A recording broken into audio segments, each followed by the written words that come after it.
We should indeed glory in the cross of our Lord Jesus Christ, his life, death and resurrection. In him we are saved and made free.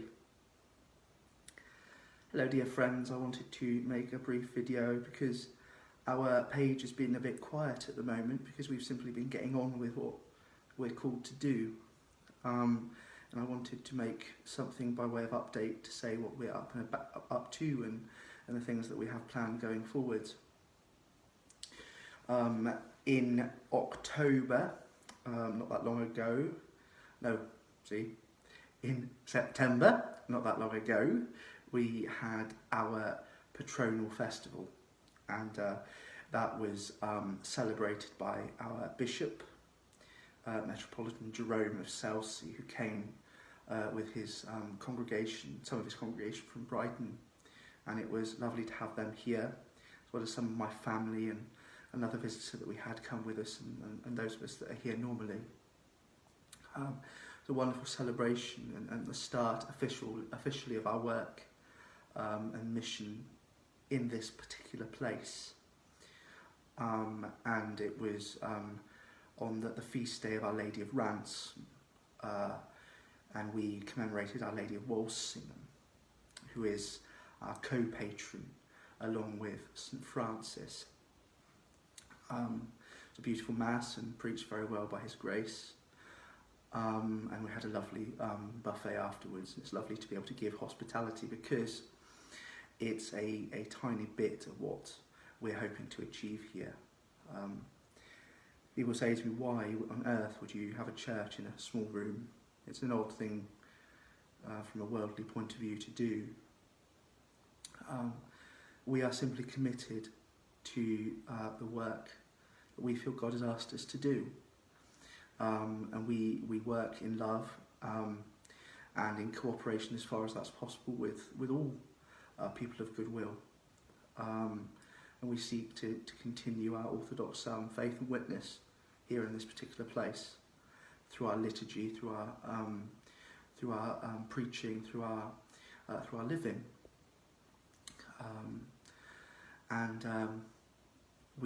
We don't have any sort of misunderstandings or grandiose opinions of who we are and what we are. We know we are a handful of people in a small little place who gather together to worship God, and we're quite content to be thus. And of course, that doesn't mean to say that we don't want people to join us if that's what they feel called to do. I freely and gladly and willingly and passionately do invite you to join us anytime you'd like, to either join us for our corporate prayer, which is at 10:30 on a Sunday morning, which starts off at 10:30 with what's called the Office of Prime, and that is basically a liturgy or order of service for morning prayer. And it is not very long. It's 20-25 minutes or so, and we have some music and it's quite a straightforward thing that doesn't change much throughout the year. During that prayer service, we have prayer specifically for vocations to the priesthood, the religious life, so monks and nuns, etc., and also to the married state, to the single life, to all kinds of apostolates. After Prime, we have our service of Holy Communion with a sermon.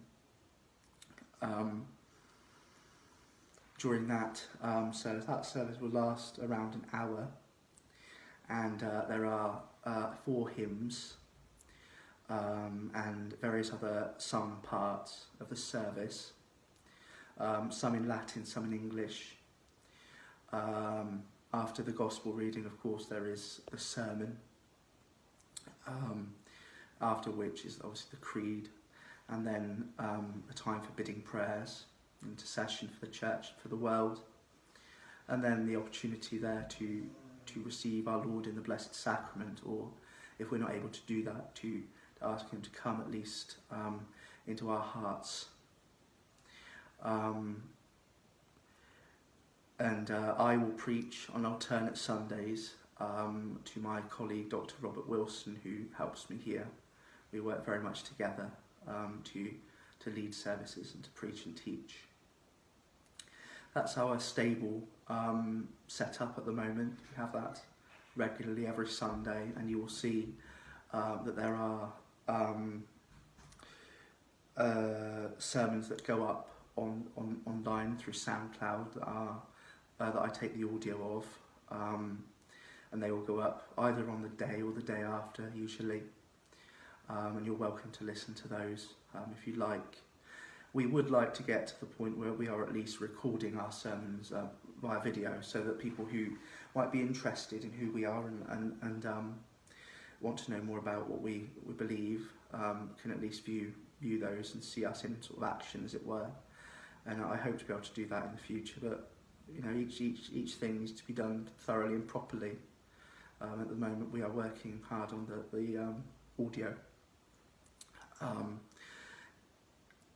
We are obviously coming up to Christmas, or the Christmas season, obviously starting with Advent first, obviously before Christmas, and we will be continuing our usual Sunday morning services. I haven't finalised yet what our Christmas celebration is going to look like. In the past, we have had a carol service before Christmas, and because of the way that there is no public transport on Christmas Day itself, we don't tend to have a public service here, because we have people that come from various places who unfortunately can't drive, and I can't drive to go and pick anybody up, so it's a bit difficult. But we trust in the Lord, and we celebrate on the nearest Sunday to Christmas, when we can actually get here on public transport, and we obviously have Christmas, our celebration then. But before Christmas we'll usually have a carol service of some sort, and I will publicise those details in the near future. The bishop has given me permission to have a weekday Holy Communion service for people who maybe can't get to us on a Sunday. Maybe they've got a family or whatever. I want so much to be able to provide a place of recollection and a place to meet God, where they can feel free to come and go and be at peace. So I want to make that available. Again, that's to be finalised in more detail, because it needs to be a regular slot. I need to work out when that's going to be best and how best to do it. In addition to those things, obviously this chapel is it's in my home, and so daily there are services here. At least I try to offer publicly, although I'm the only one here. I always say people can come and join me if they like, at least to offer Vespers publicly, which is evening prayer. But unfortunately the times do change a bit because of schedules and meetings that I might have to be at and things like that. Because I don't live in a dedicated community, I'm on my own. Things have to be fitted around my apostolic work, my outside work that I try and do. So I will try and put on the page as and when that special occasions and when people can join me for Vespers and other prayers. I regularly have night vigils and prayers for our particular city and for the church, and I do invite you to send me your requests, because I'm so very happy to pray for you, and our congregation is happy in the bidding prayers that I publish weekly and that go out. That they're happy to pray for you also. But of course, if you have something that you want prayed for privately, confidentially, then please don't be afraid to ask. Those are the things that we are doing corporately. And Dr. Robert Wilson, my colleague, is also been ordained by his grace to serve in the minor orders as a reader. elector, and he lives over in Bath, so he has his own prayer schedule over there, and I have mine here. So I can tell you a bit more about my own work. He will speak for himself in due course, and explain his own vocation and mission. Hopefully, he is very eminently qualified. He has a PhD in theology, and I find I do learn a great deal from him, and I'm very lucky to be working with him. And I'm sure he'd say completely the opposite about me, but hey ho. So my own mission and work here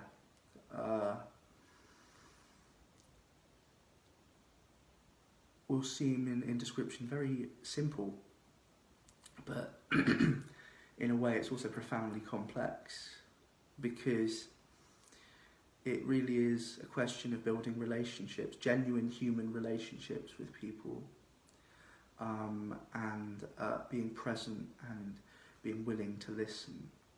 That for me has borne much fruit. It's not my efforts to speak with people and to listen, and not ones to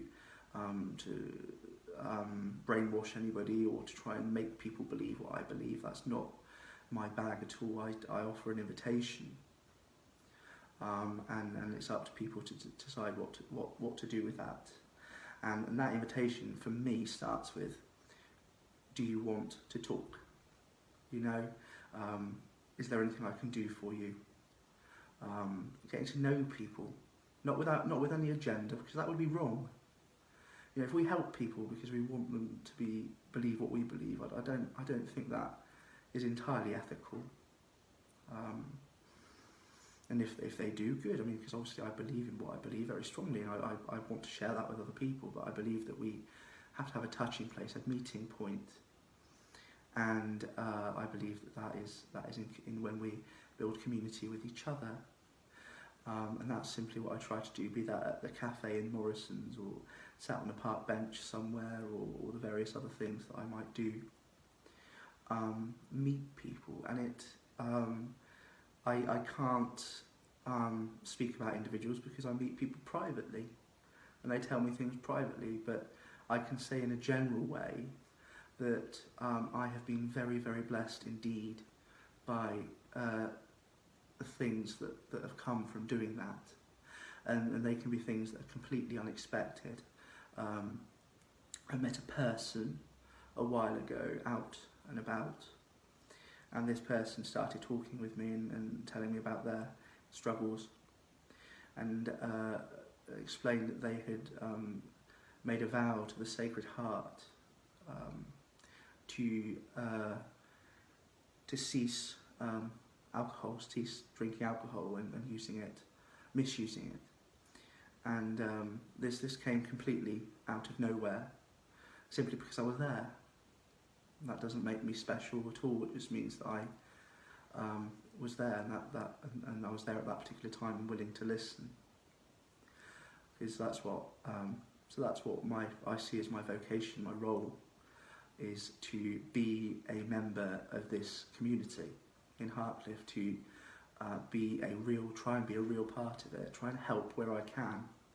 And for me, it feels like a very huge task, because I moved away from Hartcliffe when I was about 5, and I came back a couple of years ago or so, and I feel like I shouldn't speak as somebody who's from here, because I don't know. I've forgotten all the struggles, I've forgotten all the different things, but so I do feel unworthy of trying to do anything, trying to be of help. But I trust that God in some way can use me to be of service. At evening prayer the other day, I was speaking to God in my private moments, and I was saying to God that how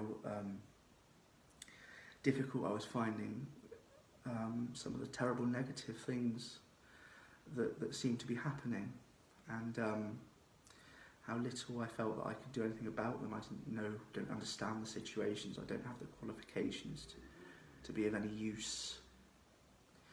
And I was sort of saying to her, well, what can I do? And God spoke to me in the words, be the dwelling place of my compassion. And that did strike me as a powerful message to me and a powerful command to do that. How that will take shape, I have no idea. As I say, it starts with meeting people where they are, not demanding anything of them except company and conversation. Not even that, sometimes people don't have to talk if they don't want to. When you do that, you can build relationships, and I believe that building relationships is part of the key. I seek to build community, and that's what I'm going to continue to try to do, and that's what our little church here in this particular place will seek to continue to do. There will be things that come in the new year. There'll be study programs, there'll be social things, activities. I hope very much that we can start having a roast dinner after our service on Sundays, because I think that would be very important, least of all because we've got people that come from a long way away, so it would be nice for them to have lunch before they have to travel back. So that's just a few things, but I invite you warmly. I'm sorry for the length of this message, but I do invite you warmly to come and see what we do. Come and meet with us. If you have any questions, please ask me. I'm always here to answer them. If you need anything, please ask me, and I'll see what I can do. If you need prayer, whatever it is you need, if I can do it, I will. And the church is here for you. And we, as I say, we're not in competition with anybody. We are aware of our size. We seek really to dwell in community and in collaboration as far as that's possible with people.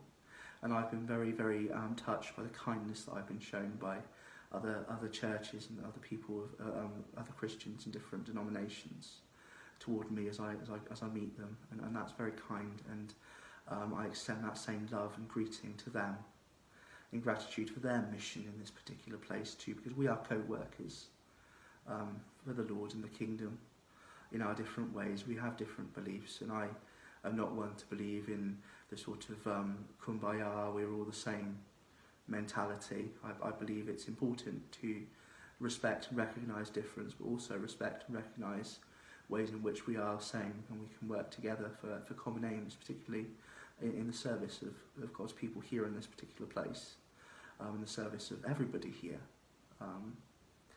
And so I leave you in peace now after this video.